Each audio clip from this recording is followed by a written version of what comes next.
মাধ্যমিক পরীক্ষায় এসেই গেল, সামনের সপ্তাহে মাধ্যমিক পরীক্ষা ফেব্রুয়ারি মাসের 2 তারিখে। দেখো, যারা আমার চ্যানেলের ভিডিও দেখছো, তা যারা এই চ্যানেলটিকে বিশ্বাস করে ভরসা করে হাত ধরেছো এবং বিভিন্ন রকমের ভিডিওগুলো দেখছো, যারা ফলো করছো, তাদেরকে তো আমি অনেক ধন্যবাদ জানাই। পাশাপাশি কয়েকটি কথা এবার ছোট্ট ভিডিওতে কয়েকটা কথা বলে যেতে চাই, যেটা হচ্ছে বাংলা যে বিষয়টি রয়েছে, তার যে গল্প কবিতা, সেগুলোর ক্ষেত্রে লেখক লেখিকার নাম এবং যদি কেউ তর্জমা করে থাকেন তার নাম অবশ্যই মনে রাখতে হবে।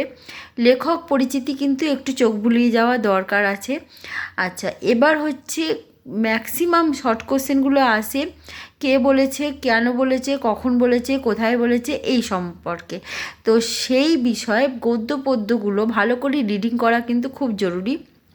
এই গেল বাংলার পাঠ্য বিষয় সম্পর্কে। এবং ব্যাকরণের প্রসঙ্গে আসি।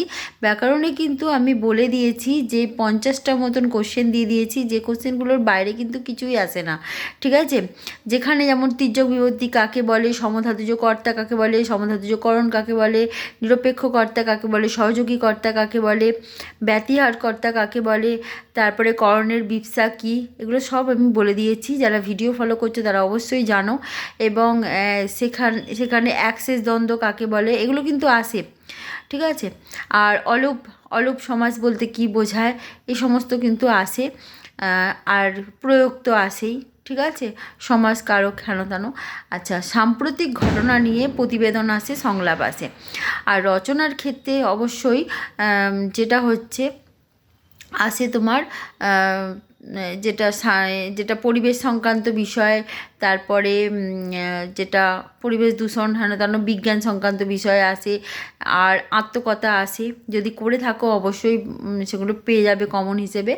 আচ্ছা, এবার বড় কোশ্চেনের ক্ষেত্রে বলে থাকি, বড় কোশ্চেনের ক্ষেত্রে 5 নম্বরের কোশ্চেনে অবশ্যই চরিত্র বর্ণনা আসে, চরিত্র বর্ণনা আসে। আর বিশেষ করে বিশেষ কিছু লাইন আছে যেগুলো আসে, যেমন হরিদাস জীবনের নাটকীয় বৈচিত্র্য আছে, বিশেষ লাইন। তারপরে এরকম কয়েকটি বিশেষ উক্তি আছে যেগুলো আমি কোশ্চেন আনসার ডিসকাশনের সময় বলে দিয়েছি, সেগুলো আসে। চরিত্র বর্ণনা, নামকরণের সার্থকতা, এগুলো তো আসেই। আর কিছু বিশেষ কথা, যেমন এটা বলে দিলাম বহুরূপী গল্পে, আবার অদল বদলে আছে খাঁটি কথা, এটা আসে। আর এরকম কিছু বিশেষ লাইন আছে যেগুলো আসে। কবিতার ক্ষেত্রেও কিন্তু সেরকমভাবে মনে রাখতে হবে। আর কবিতার ক্ষেত্রে অন্তর্নিহিত মানেটা কিন্তু জানা খুব জরুরি। কোনির ক্ষেত্রে কিন্তু লীলাবতীর চরিত্র ভীষণ ইম্পর্টেন্ট। আচ্ছা, তারপরে হচ্ছে কোনির চরিত্র, ক্ষিতীশের চরিত্র বারবার এসে গেছে, লীলাবতীর চরিত্র খুবই ইম্পর্টেন্ট। আচ্ছা, এবার আসছি ইতিহাস ভূগোলের ব্যাপারে। ইতিহাস ভূগোল কিন্তু যেটা হচ্ছে আমার ভিডিওগুলোতে সব বলা আছে, চ্যাপ্টার ওয়াইজও বলা আছে, ভূগোলও তাই খুব ভালো করে এক্সপ্লেন করা আছে, কিভাবে মনে রাখতে হবে টার্মসগুলো সেগুলোও বলা আছে।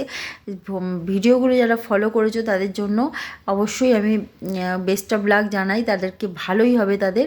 এবং তারা যদি কোনো কোশ্চেন থাকে তারা সেগুলো কিন্তু জানাতেই পারে আমাকে। ম্যাপ পয়েন্টিংও আছে আমার ভিডিওতে, সেগুলোও কিন্তু তারা ফলো করতে পারে।